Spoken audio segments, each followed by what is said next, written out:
Okay, well, thanks everybody for being with us today. I think I I became interested in the history of lumbering in Minnesota when I found out through a written history that I only came across. One of my dad's cousins, who I never met, later in life wrote a history of stories she heard and regarding our great grandfather, my great grandfather, her grandfather, Oli Laris. And I know I've shared this story before with some of you, and this would also be Jill's great grandfather and my sister Bonnie's, of course. Um, in he immigrated from Norway in 1866, worked as a cook, I understand, down in Kenyon, Minnesota, and then went back in 1870 um, to bring his fiance back from Norway. They married that same year in 1870, and they lived in Faribault. Then they went up to Grant County. 1872, he was a charter member of the church that we're restoring up there, Emmanuel Lutheran.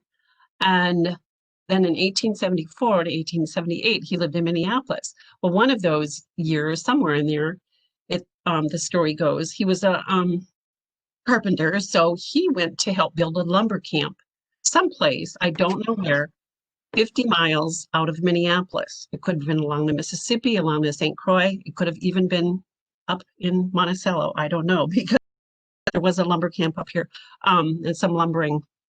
Why I became interested in this.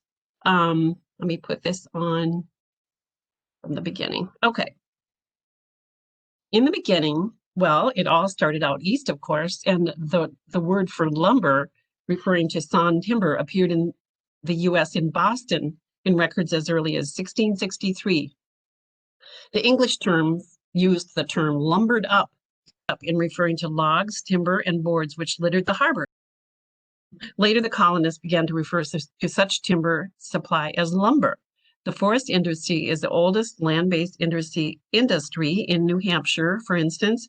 It began I thought this was interesting, in 1864, when the state sent its first cargo of masts, of course it wasn't a state yet, to England, destined for the great ships of the Royal Navy. And by 1852, white pine was the premier mast-making material. As a result, the king decreed all mast trees growing in the colonies were the property of England. Okay, now, okay. And it was timber, not farmland, that first attracted European settler colonists to Minnesota. On early maps of the region, the little-known Northlands were simply marked abundant pine. Having cut down forests from Maine to Wisconsin, lumber barons were eager for new sources of quality lumber that was light, strong, floated well, and was good for buildings and boats.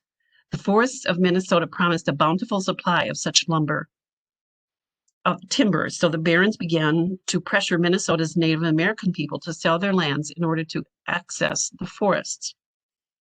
Richard Lewis Griffin, reminiscing in 1930 about seeing northern Minnesota's pine forest for the first time in the winter of 1890-91, said, "As I stood upon the brow of Everest Hill, one of the grandest sights I have ever looked upon was in view, a veritable ocean of pine. I could see for miles and miles in nearly every direction over the tops of tall, waving forests of virgin pine and a variety of other trees.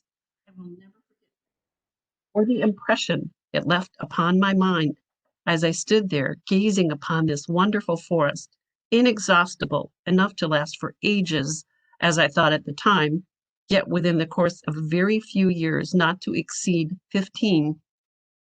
This great forest was laid bare, leaving only a few scattering stands of pine in patches here and there.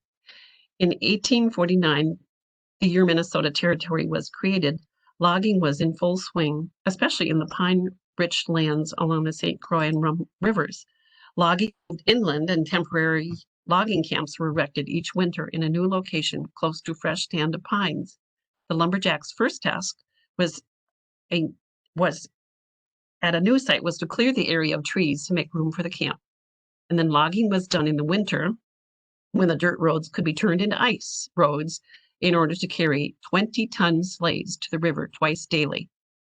Lumberjacks preferred the white pine because the wood was lighter and floated well, making it easier to cut, haul, and float them down the river to the sawmill.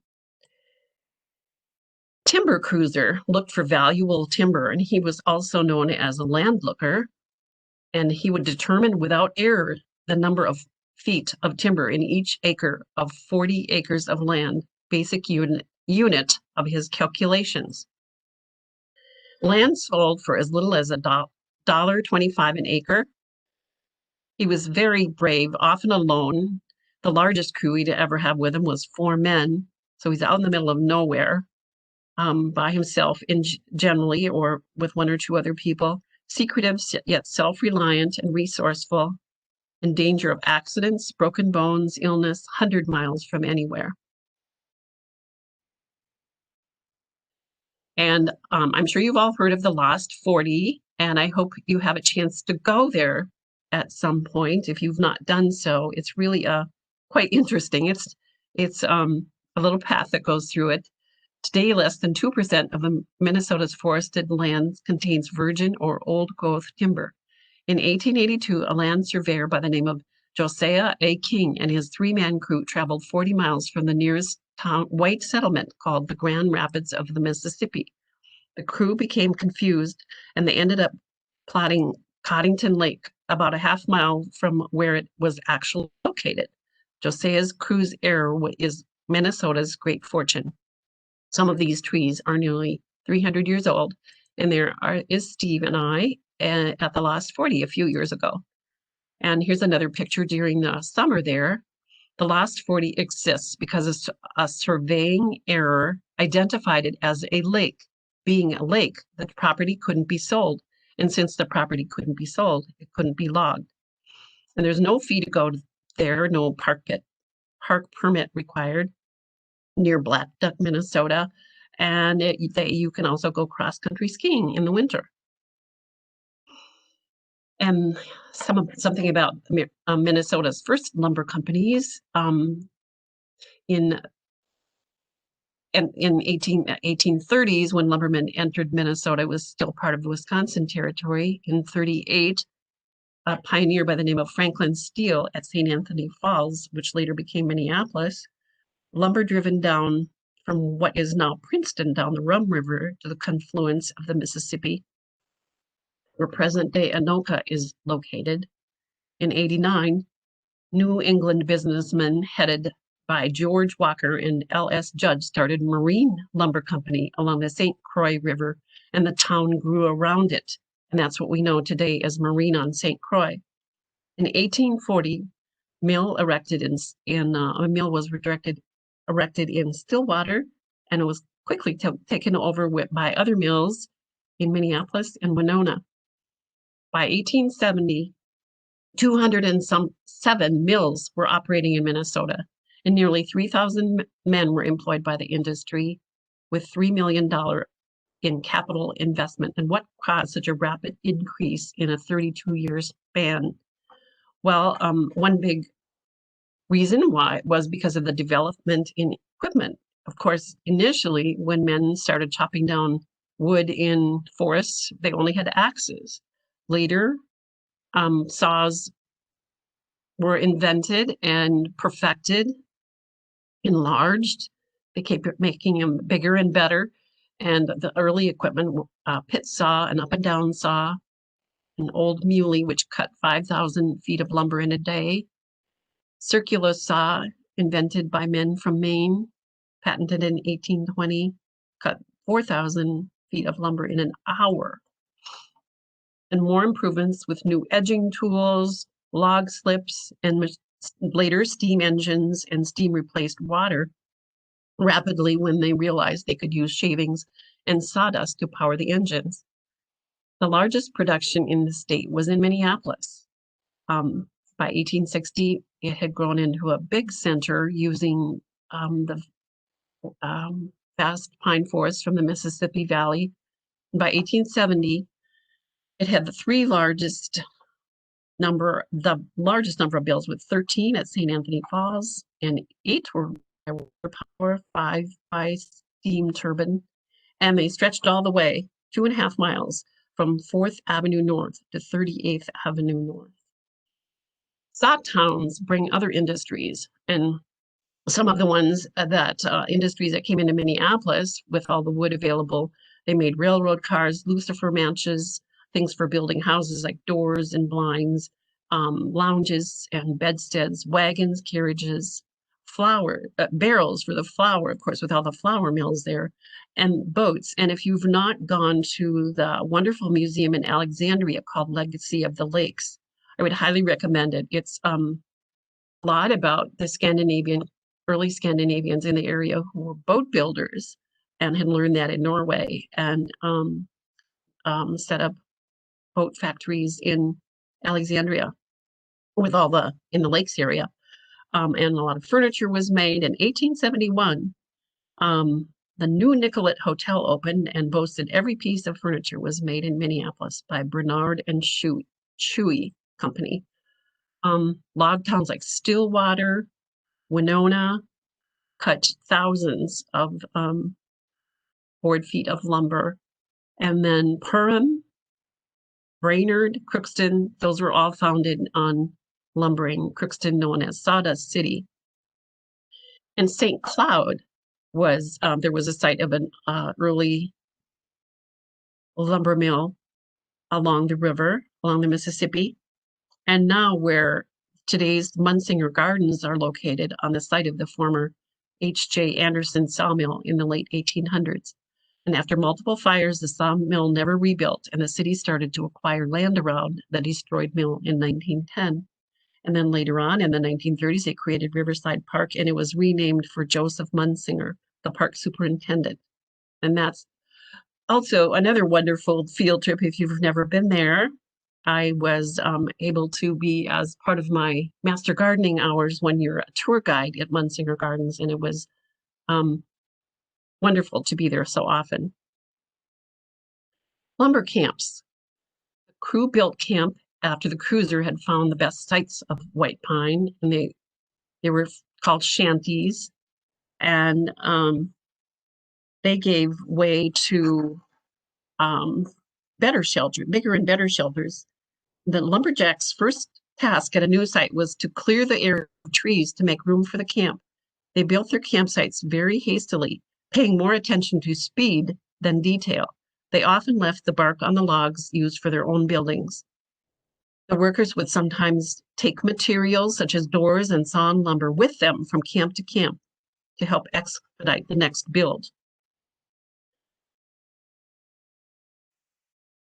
After the wood was harvested, the camp was moved to a new forest, and there was no transportation, so the lumberjacks had to walk everywhere from wherever they were coming from, home or town, to get to their jobs. And then, of course, once they were there, they would stay there for the winter. And they got hay from nearby marshes in the summer, or they bought hay and straw from farmers. Initial loads of supplies, more provisions brought in by sleighs every week. They had 24 horses that the lumberjacks harnessed to drag the logs to the landings and hoist them onto sleds. And the horses hauled the sleds out of the woods, and the logs were dumped out onto riverbanks to wait for spring. In spring, the lumberjacks drove the logs to the sawmills by floating the logs downriver was the most economical way to move them, of course. And a wanigan, a barge-like boat, was the headquarters for the drive, serving as floating shack and bunkhouse for the river drivers. This method of transport was prevalent up until the 1890s, when railroads began to penetrate far into the woods. Camp buildings, there you see a building all covered behind the men, the buildings are all covered in ice hanging from the roof. They had an office, which was for the foreman, and the scaler's office. He was an important person. He measured all the logs. And stables, of course, they replaced the hovels, and they had place for the to feed and house the horses, the blacksmith shop, and the root house to keep vegetables, and the saw filer's shack. And he was an important person too to keep all those saws sharp. He was working constantly. Tools and supplies. The logging wagon train, called a Mary Ann, was a caravan of wagons pulled by 4 or 6 horse teams where roads followed the river to transport the tents, blankets, wood, stoves, and tools needed by the log drivers. And of course, happened later in the spring. They also needed grain for the teams, hay for animals, straw for bedding, and they also needed straw for the beds that the men slept on too. And they had blankets, logging sleds, carpenter tools, axes, saws, pots and pans for cooking, and stoves and food. A lot of equipment such as chains, bolts, and the clevises, tools for felling trees and driving logs, iron repairing sleds, horse and ox shoe nails, and the shoes, of course, and complete a blacksmith outfit. And village of the wilderness is what they were known as, little villages out in the middle of nowhere. The buildings made of log with clay and straw chinking. The men's living quarters were warmly built, lighted with 2 windows, and times they had skylights, and those were good for light, and also they could open them for ventilation. They housed 50 to 80 men, and the bunkhouse, 2 men per bed, filled with hay or straw, no longer on floor or pine boughs like they were in the hovel, and the shanty, I should say, 2 blankets provided by the company, and bunks built along the wall, sometimes in tiers. Muzzle loaders, those you would get in on by the end, and the side loader, and a turkey for the pillow. The turkey was like a backsack with all of your belongings in it, and that's what you would sleep on for your pillow. And then they had cedar, of course, was the best wood because it repelled insects. And the living quarters also had a stove box, and replaced by the open fire of the shanty, a water barrel, a wash sink, table for writing, kerosene lamp, and a deacon's bench was a long bench along the whole bunkhouse, where the only place really where they could sit. Wire for wet socks, mittens, and other clothing, and a cook stove in the rear for the cook and cookie. They would wake up early first to start preparing the breakfast, and then they didn't have to wake anybody else up yet. And the shopping was done in that wanigan, or the commissary Jimmy. There's an inside and an exterior picture of a wanigan. And again, the icy camp. Job hazards. News from the woods almost always carried a note of death. From accidents, wild animals, wolf attacks, disease such as smallpox. Some doctors vaccinated several hundred men in one visit when smallpox vaccinations were available. And the men would pay for a hospital ticket, which they called lifesavers, usually $5 for one 6-month season. Remote areas of Stillwater, Bemidji, Duluth, Hibbing, and Cass Lake. They this is how some of those early hospitals started for these men out in the middle of nowhere. And here's a picture that I took at the Forest History Center through a display glass Forest History Center in Grand Rapids, Minnesota, another place that's wonderful to visit if you've not been there. It's a hospital ticket. You can see that it was from 1900 and it expired June 1901 when they would have been done with the lumbering for the season, and it cost $5.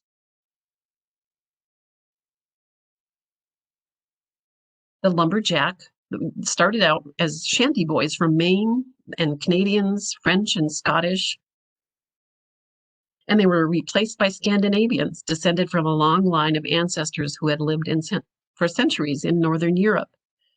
used to enduring hardships of rigorous climate, and they understood woodcraft. In forests of Michigan, Wisconsin, and Minnesota, and the Northwest, shanty boys and woodsmen became known as lumberjacks. And the hardy stock, mighty men,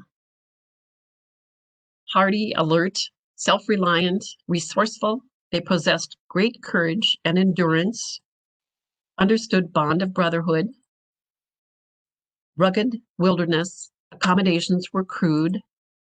In early days, no roads or trails to the woods, and used horses and ox team called Buck and Bright. The ox teams were and cared for by the teamster. And these men were mostly typically uneducated, low-skilled migrant workers. The lumberjacks undertook an enormous amount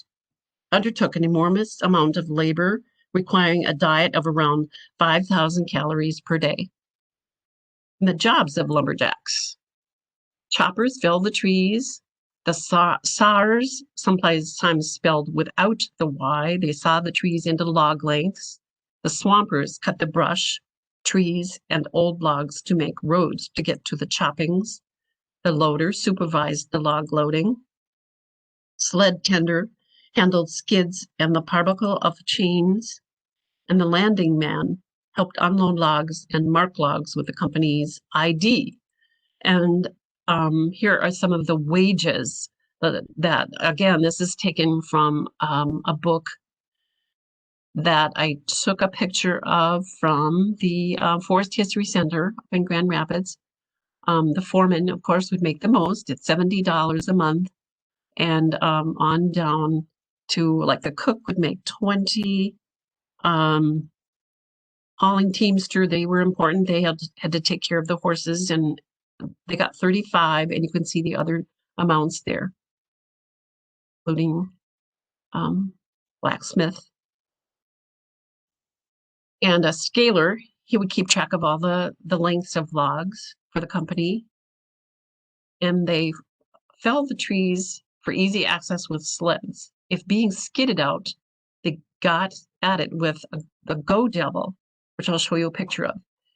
And they had to be careful not to lodge the trees into other trees and not break in two when they struck the ground. They could make them fall in any direction. They would cut a notch, or a calf, as they called it, in the side of a tree. And then they sawed on the opposite side of the tree, drove in iron wedges, and would do some more sawing. And when nearly cut through, it would fall where they desired. And the log marks, these are really interesting. They're like branding cattle, only they would brand their logs with, each company would mark before they would drive them. Then they would sort them again at the boom when they got to the mills. Stamps and stamping hammer were used on the ends of the logs. Obliterating or altering a timber mark was a crime. Each company had its own mark. And here you see one with the S and the H for Stables and Hersey. And here's another mark, the O-D. Not sure which one that is from, but this gentleman, Mark McKinley from Marine on St. Croix, he inherited his father's collection of these log marks. His father started finding these in the Mississippi River, and just kept collecting him his whole life. And I found an article about this. It was really, really interesting to see that they're still finding so many of these. And they would stamp those on with a hammer. And getting the logs to the landing down by the river were done with a go devil. They could either use the crotch of some hardwood tree, and the branches would cut off 5 or 6 feet from the crotch, forming runners or prongs. A beam fastened across the runner, the log would rest on, then an auger hole for a chain would be, here you can see an example of one that they've built. That's not a tree, but to load the logs. It's called a go devil, with a system of lever and pulleys. Loading the sleds. Okay. And some of these pictures were taken with bigger than normal sizes, I read in some history books, just for photographers. The sky loader loaded logs onto the skidway.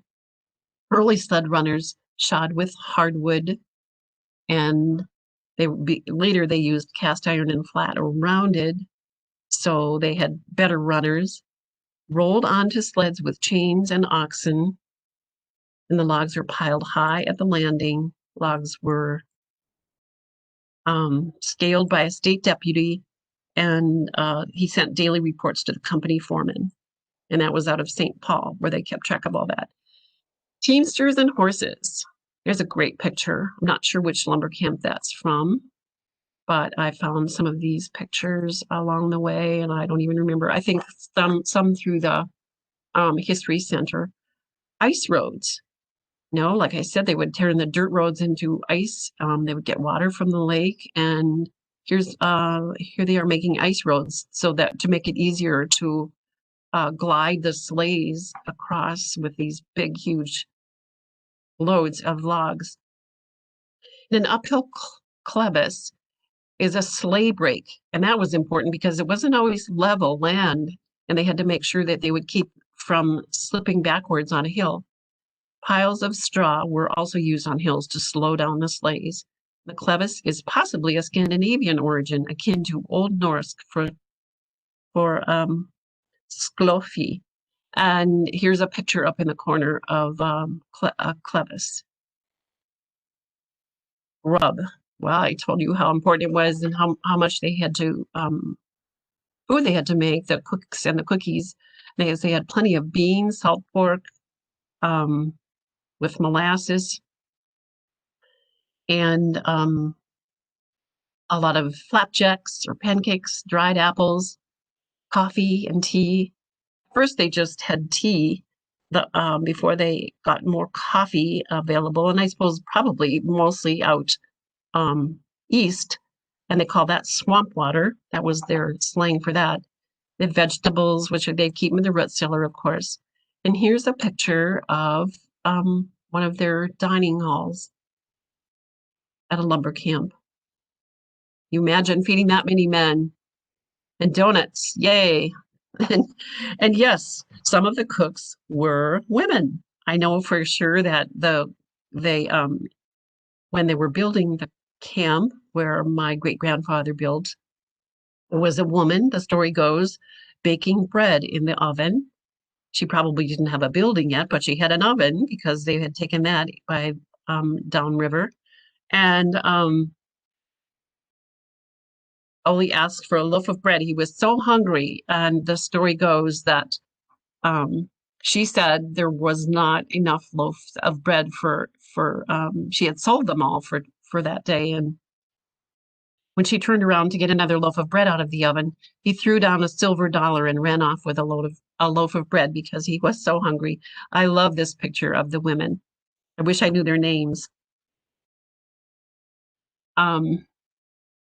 For breakfast, for instance, in an 80-man camp, they'd have to make 400 to 500 pancakes, they'd bake 20 pies, 30 loaves of bread. And during the meals, it was forbidden for loggers to converse to one another, except for asking for to pass food. Due to it interfering with cook and cookie's job, they needed to clean up the dishes and began the next meal. So each man had an assigned seat, and a conversation was limited to requests for bread, beans, or spuds. The men were in and out of the cook shack in 20 minutes, giving the cook staff time to clean up and begin the preparation for the next meal. Another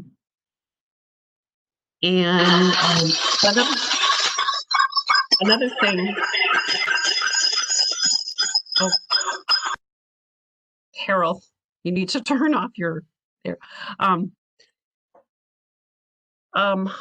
Let's see, another thing. Oh, they could only speak English. As you know, there were a lot of foreigners, but they could only speak English. So everybody knew what everyone else was saying. That was another camp rule.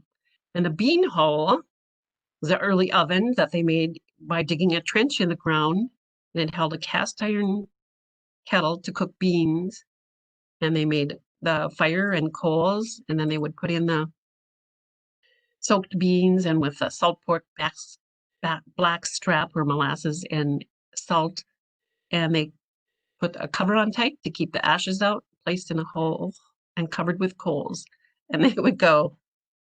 Lots of beans.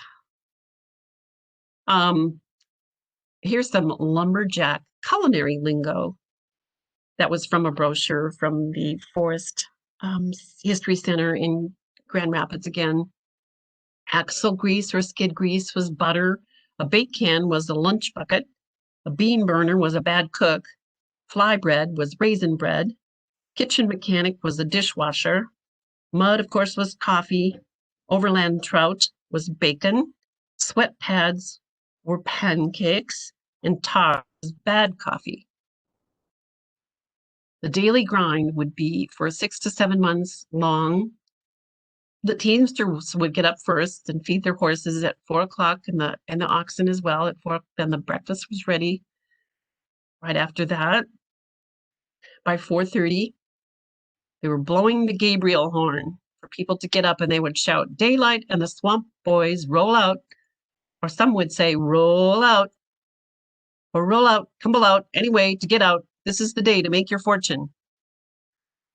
Some of the ways they woke the guys up. And the work started at daylight.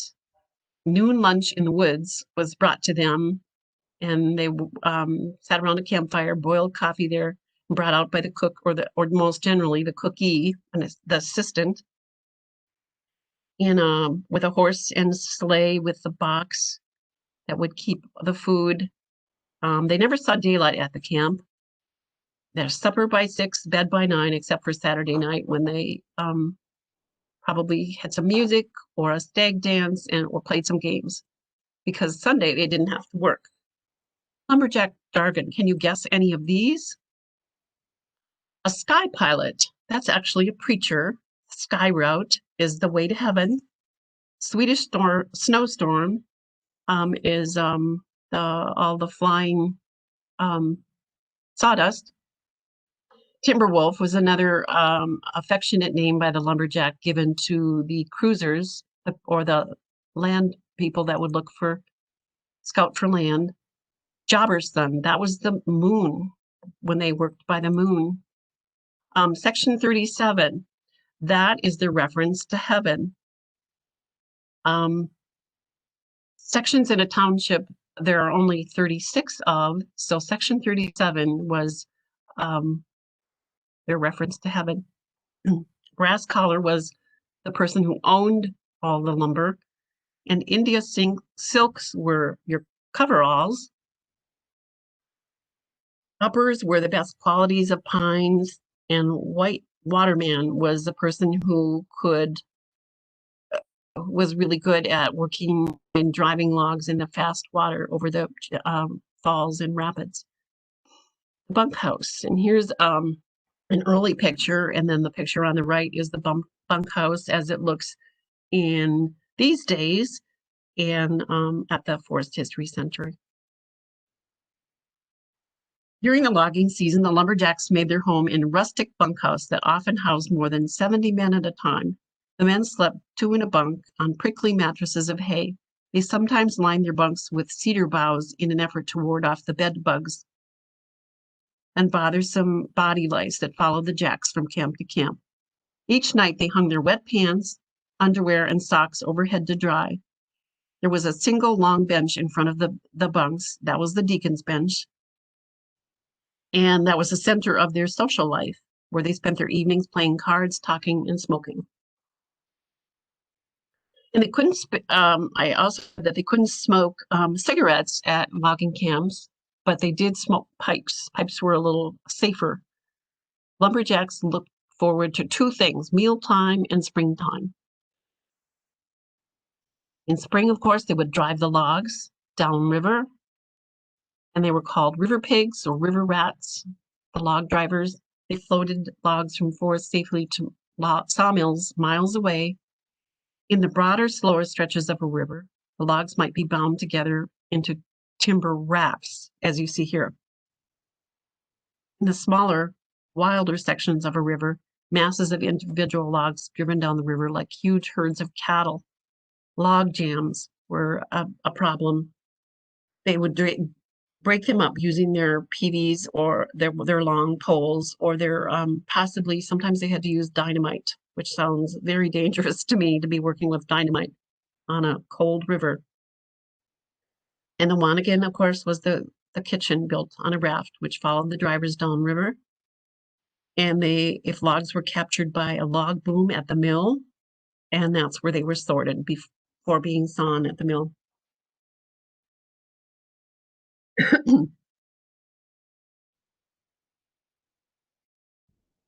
Okay, one other great picture.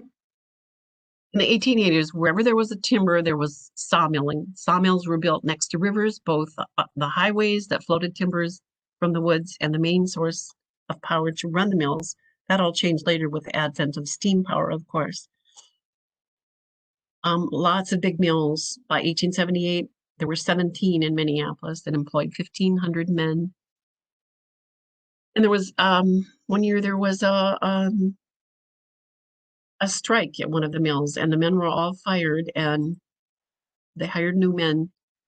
And of course, railroads changed a lot of things when that came along. The Lake Superior and Mississippi Railroad from St. Paul to Duluth opened up another group of saw towns, penetrated St. Croix Valley, stripped its white pines fastest of any region in the state. And folklore in the woods for many months with only Sundays off. They sang and made up stories. They had great respect for a man of physical prowess, but most famous is Paul Bunyan and Babe, the Blue Ox. There's many stories of Paul Bunyan in Minnesota, Wisconsin, and Michigan, but it's really everywhere that there was lumbering out in the Northwest as well. And the real Paul Bunyan, I read a little bit about him. I found that there was actually a Canadian folklore hero, Joe Montfort, as they knew in America as Joe Mufferin. And they believe he was the inspiration for the American mythic figure. Many academics who chronicled the early history of the lumber trade glorified lumberjacks for their toughness and grit and for their role in helping build the country's foundation. And Paul got around. Here he is in Michigan. You see statues of him everywhere, and of his lovely Lucette in Hackensack. Of course, Talking Paul in Brainerd that I got to go to when I was, I think, 10. Was just amazed by him. And buffalo plaid. We see all of the lumberjacks and buffalo plaid is more popular now than ever, I think. As American as apple pie? Not at all. It was a tartan plaid of Rob Roy, back from Scotland, introduced to North America by Jock McCluskey, another Scot who was a fur trapper, gold miner, and later became an Indian trader. He was revered by the Native Americans for his strength and admired for his compassion. They coveted the Scottish blankets with his red and black tartan colors, and they thought it had powers to protect them. So they would buy them from him, and they wore them in battle and draped across their ponies, prized as good luck talisman. And buffalo plaid was first manufactured in the U.S. in mills by the Woolrich Mills in Pennsylvania. Began producing in the 1850s, and they've been rocking that plaid for over 150 years. The shirt was an instant hit with workers and outdoorsmen braving the elements. And the legend has it that Woolrich's designer of the distinctive style owned a herd of buffalo, and that's how it got its name. But now, after learning about the Native American history, I'm not sure about that one. End of an era. In 1910, the annual cut began to drop, and many mills closed their doors. Finally, there was forest stewardship.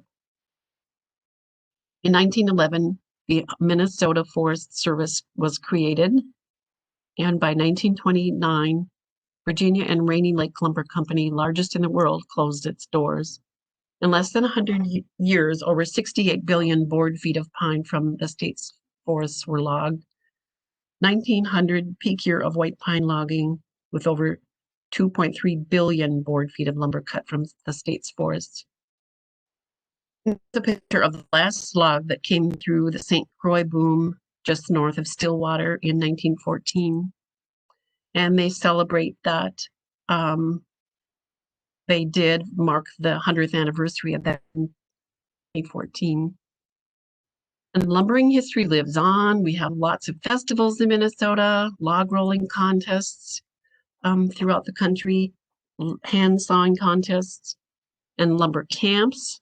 Just recently went this fall for the first time to that Tom's Lumber Camp up north of Duluth, and that was pretty wonderful. It's not a working museum like the one run by the State Historical Society in Grand Rapids, but still very nice. We have lumberjack pancake feeds, and I had done this for our Ray reunion in Grand Marais several years ago. And we have a Lumberjack Hall of Fame in Bemidji, logging days there, legend and logging days in Park Rapids. I don't know, I've actually never been to one of these, but I think it would be fun. Tall Timber Days and Festival, Forest History Center in Grand Rapids. And again, that along the Paul Bunyan, as well as the Paul Bunyan Scenic Byway. And there is Linda Estenson and I, a Paul Bunyan statue after we finished our this past summer. There's Steve and Linda and I, and Paul and Babe.